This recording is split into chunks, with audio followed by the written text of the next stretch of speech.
Hello, my name's Miriam. I'm one of the speech and language therapists in the South West Cleft Service.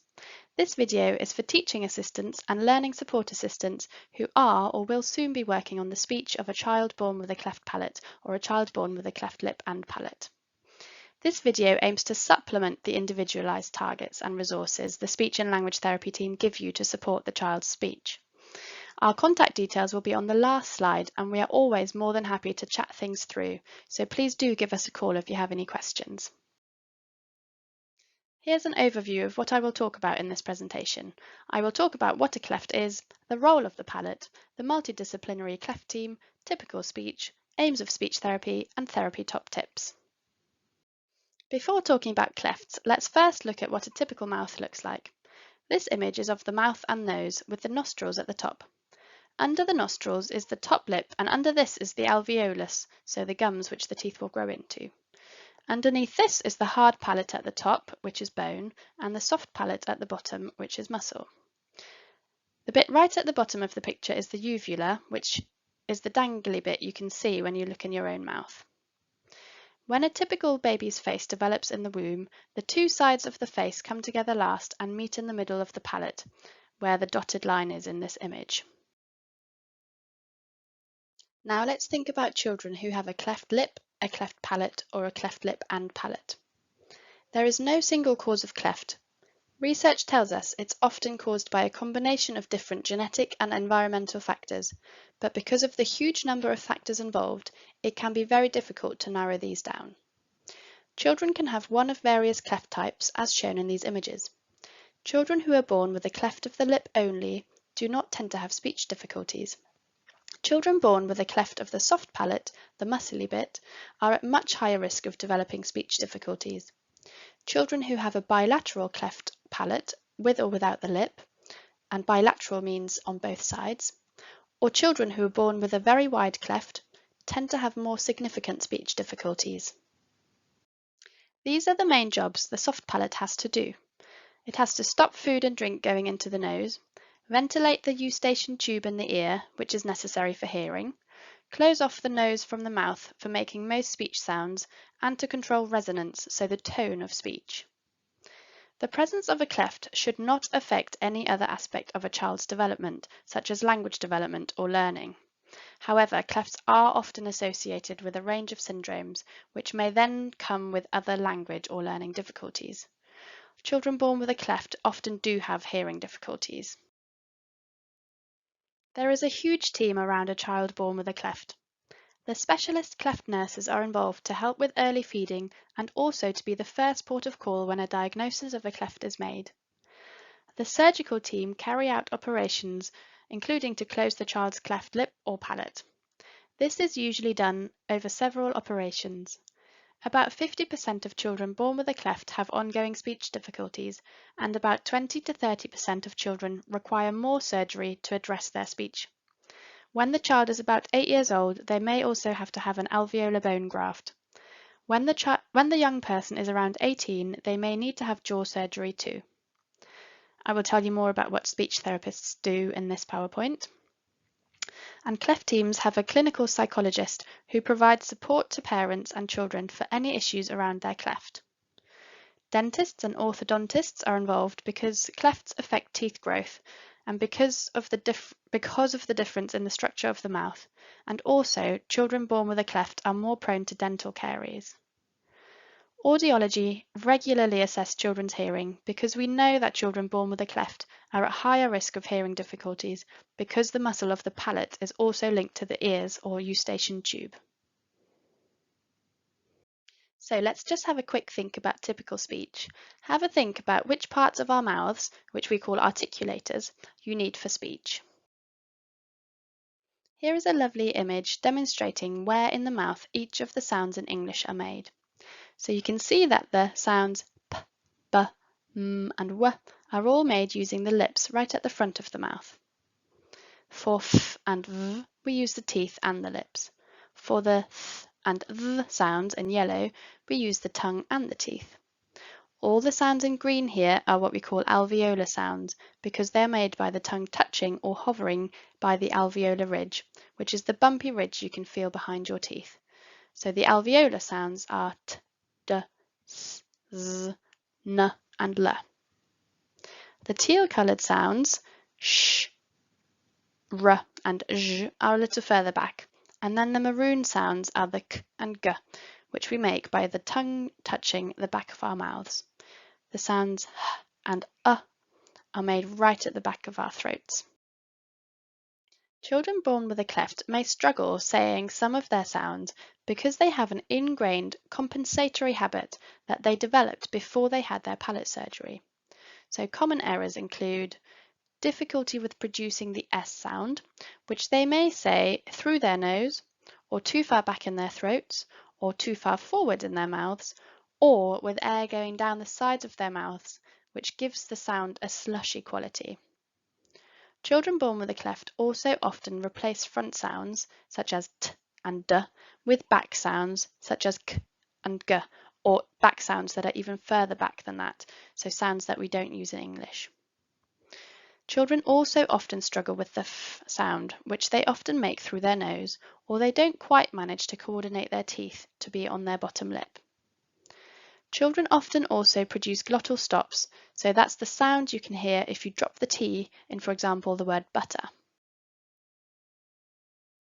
The aim of therapy is to help the child produce all speech sounds to the best of their abilities.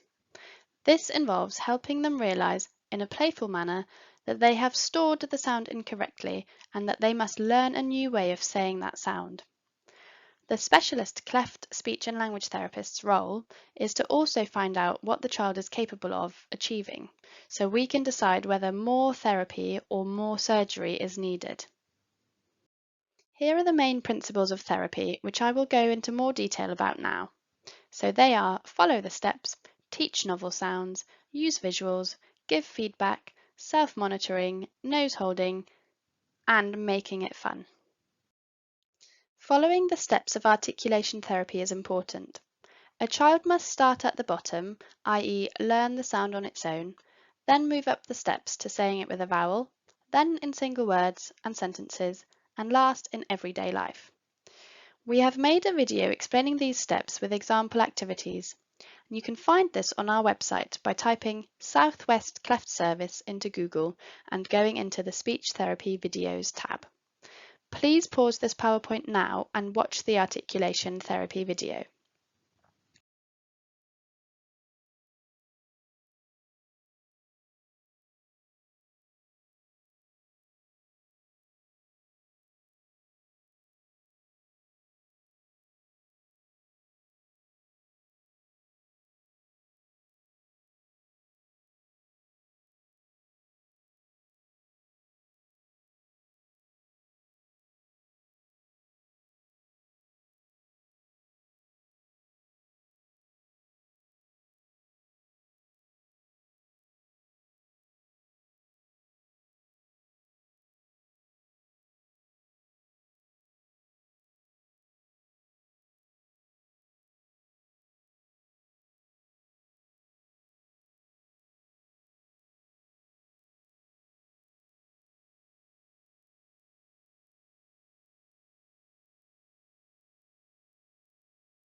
We also have a handout on our website in the Speech Therapy tab, which explains some further therapy activities for each step.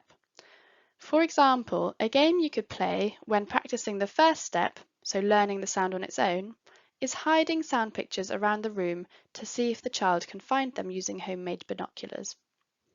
When practicing the second step of combining the sound with a vowel, you could stick your vowel pictures to fish in a fishing game. Once the child has caught the vowel, practice it together with the consonant sound. When practicing words, you can play games like snap or pairs with the pictures containing the sound the child is practicing. To practice sentences, you could make up sensible or silly sentences containing the words, which include the sound the child is practicing. I will talk about how to support a child in the last step of therapy in a moment, when I will talk about giving feedback.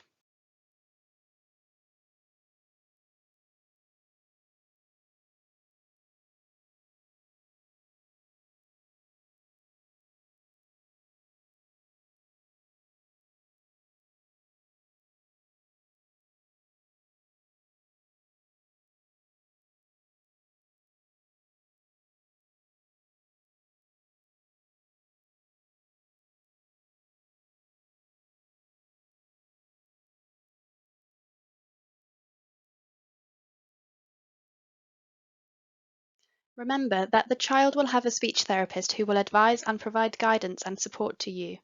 If you have any questions about any aspect of therapy, please know that you can always give us a call. If you're working on step 1 with the child, i.e. producing the sound on its own, the child may well find this very difficult. The speech therapist will usually leave you therapy tasks that the child can do to practice at school, but if they are struggling with the task or the sound, just model the sound back to the child and explain what you are doing. For example, look, when I make the p, I put my lips together. Make there be an end point so the child knows they won't have to keep struggling on forever. You could ask the child to be the teacher so they can tell you what to do. And always finish a session with a sound that the child can do.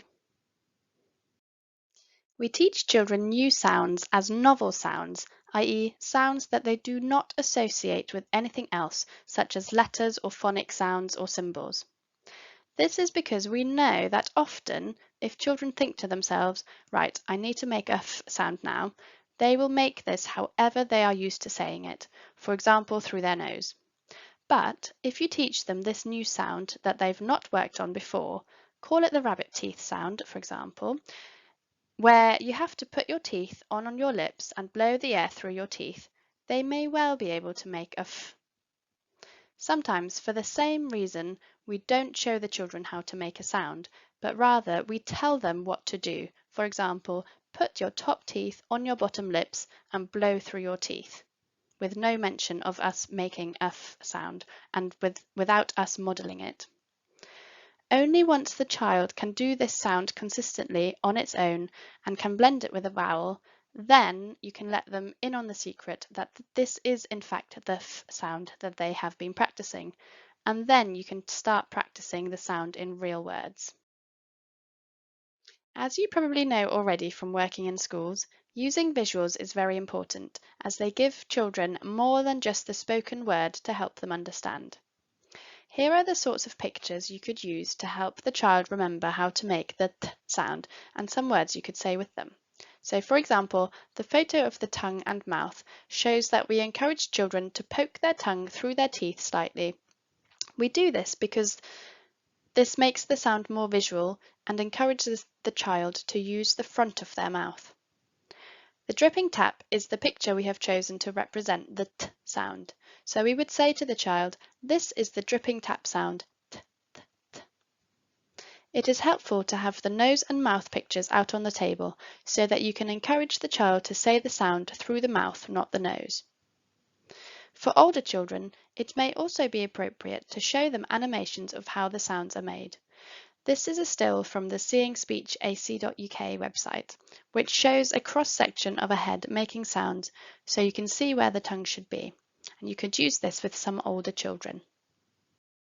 Giving feedback is an absolutely essential part of therapy. If you don't give the child feedback, the child may as well be practicing on their own. It is the feedback you give that helps the child learn whether they have said the sound correctly or not. You need to be honest but encouraging. If the child has said a sound or word correctly, give them lots of specific praise. For example, you said such a good sh sound, or even better, you just said the sh sound with your lips round, well done.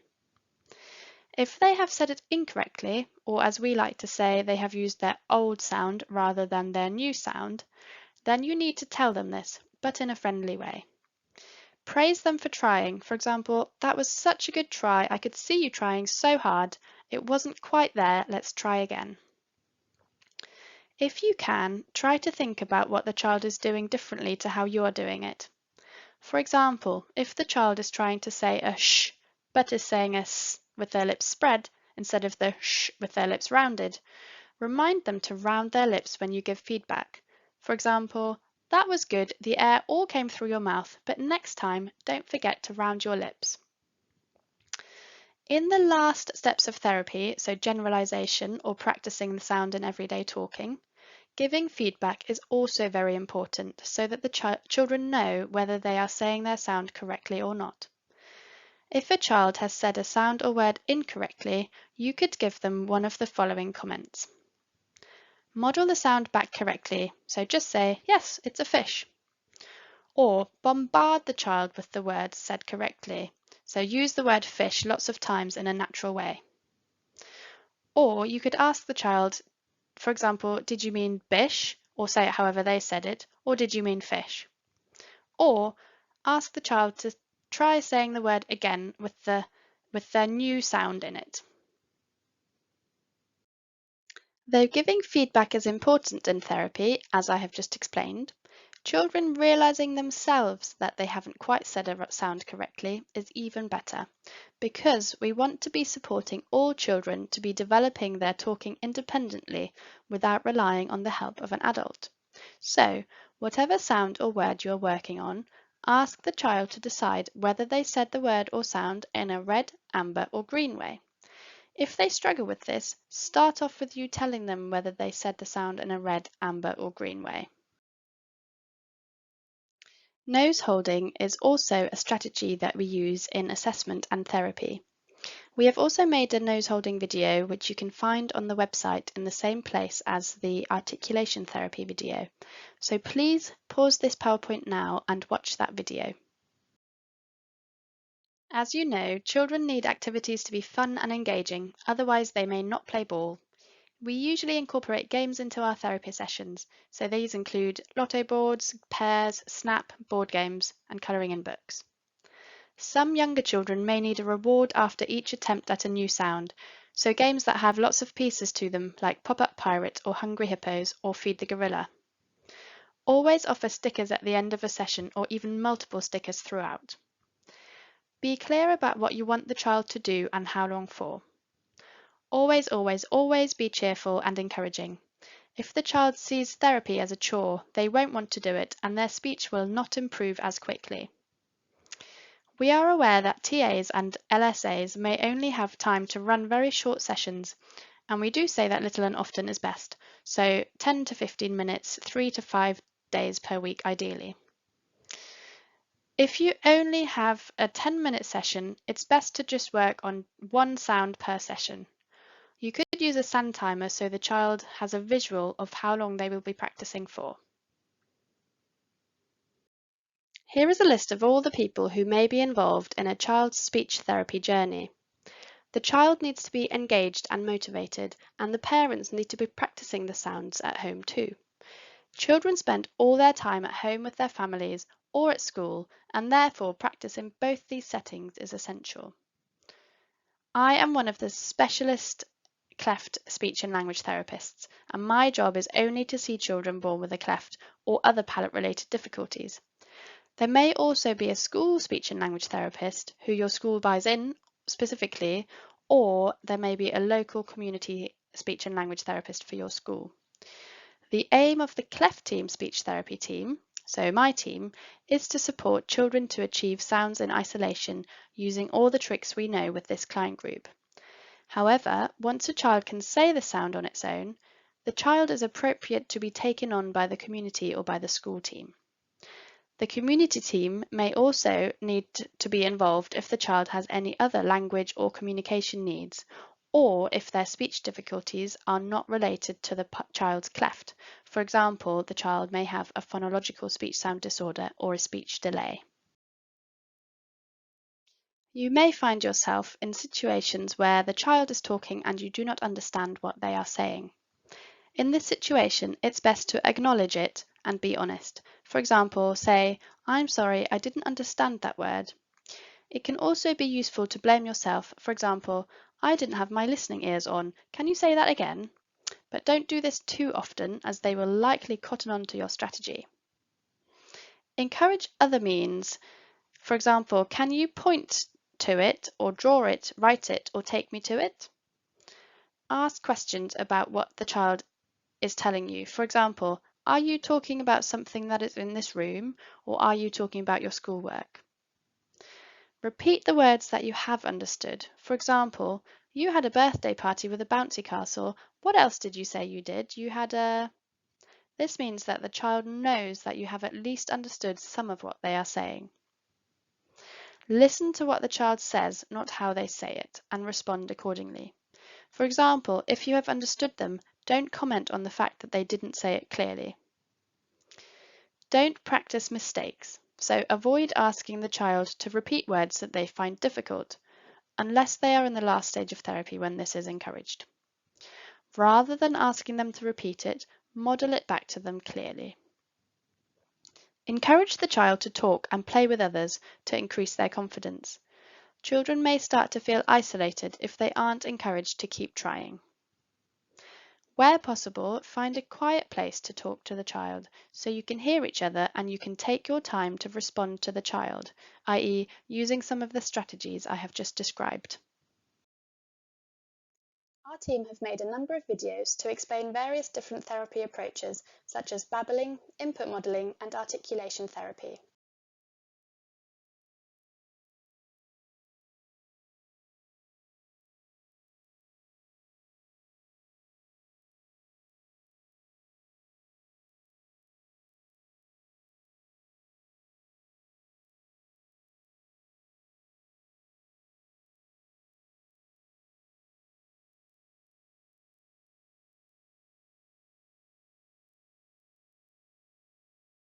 And that brings us to the end of this PowerPoint. I hope it's been useful. Thank you so much for listening and watching this video. Please don't hesitate to give us a call if you have any questions about this PowerPoint or about a child that you are working with. Thank you.